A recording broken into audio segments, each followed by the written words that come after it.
Welcome back. Now, it's never been an easy condition to diagnose, but it's believed up to 30% of Australians have some form of dyslexia. Sufferers don't actually have an intellectual disability, they just need to be taught differently. So here's Lucy Polkinghorne with the Adelaide parents pushing for a new teaching method that will ensure dyslexic kids don't get left behind.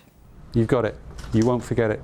I felt stupid and dumb, and it prevented me from making friends and getting out there. Write down these answers for me. If we adjust our teaching in a classroom for dyslexic youngsters, everybody learns better. Going back over it now, or a different colour even, okay? And what that's going to do is lock the learning in your mind. School should be about having fun and, of course, learning. But for some kids, it's the opposite. What were some of the biggest struggles that you had at school? I was the dumb kid, so no one ever would pick me for certain things and that in the groups, and so it just made my self-esteem go really down. James Magnuson is far from dumb, but he learns differently. I was a bit slow and didn't really like reading and everything like that, and they just pinpointed that I had a certain type of dyslexia. Their brains, I truly believe, are not designed to pick up reading and spelling accurately. They're intended for out-the-box thinking, creativity. But that's not how they are being judged by our education system. Sadly, a lot of successful dyslexic people said I had to leave school to become successful. The millionaire entrepreneurs in America who are dyslexic.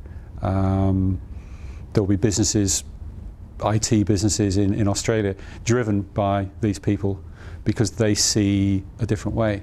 Dyslexia is a type of thinking and learning style that doesn't respond to conventional methods of teaching. How did it affect your learning at school?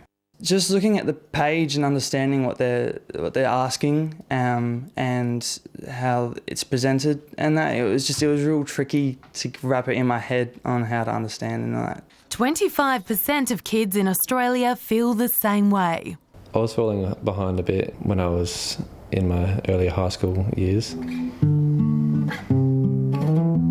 Keegan Halford finished school last year, but it was a struggle. A lot of teachers didn't really change any teaching. Well, they'd sometimes come and sit with me and ask me how I'm going. But yeah, a lot of the teachers didn't really change anything.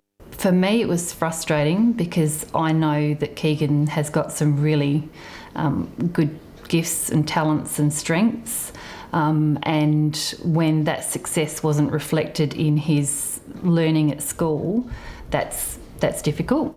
Mum Kylie spent after-school hours with Keegan using different methods of teaching. He could watch something about bridge building and come out and tell me exactly what he'd learnt and build a bridge. So he could learn really well, but not necessarily the way he was being taught. The reason they're falling behind is that as teachers get under more and more pressure to deliver results, there's a great tendency to move children on generally before they've got it, whatever it is. You drew the pictures which made you think about the words in different ways. International dyslexia expert Neil Mackay is trying to change the way teachers teach. You worked in a brain-friendly way. What I've done to make it easier for children with dyslexia really is to say to your teachers, the three main areas is the way we look at spelling, the way we look at reading, and the way we look at getting ideas down on paper. He developed a dyslexia-friendly program that's been adopted by schools in the UK.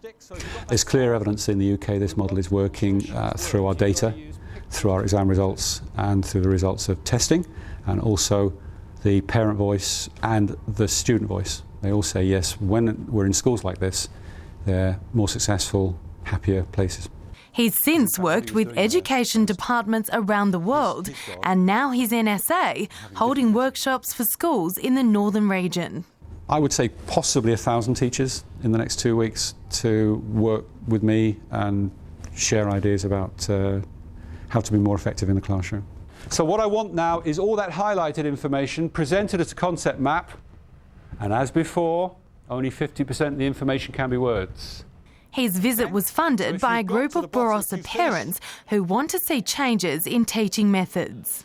A lot of what Neil Mackay's doing is really good because he gets them to imagine and to think and to break things down and he paces them in a way that they can either excel and go ahead or that they can stay behind a little bit and just think through and do it at their own rate. What did Richard use to try and get the plane out? According to Neil, these brainstorming and mind mapping techniques will benefit every child, but the program needs the support of the Education Department.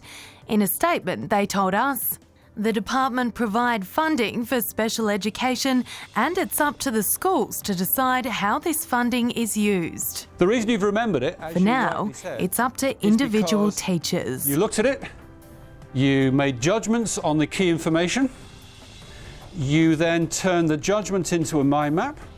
You know what you can't help but remember? When teachers teach differently for the dyslexic youngsters, it helps everybody. So we're using the dyslexia aware model as the thin end of an inclusion wedge to make teaching and learning even more effective. If you put just 10 minutes, 15 minutes into doing what we've done, I promise you that the following morning you will remember it. And coming up right after the break, the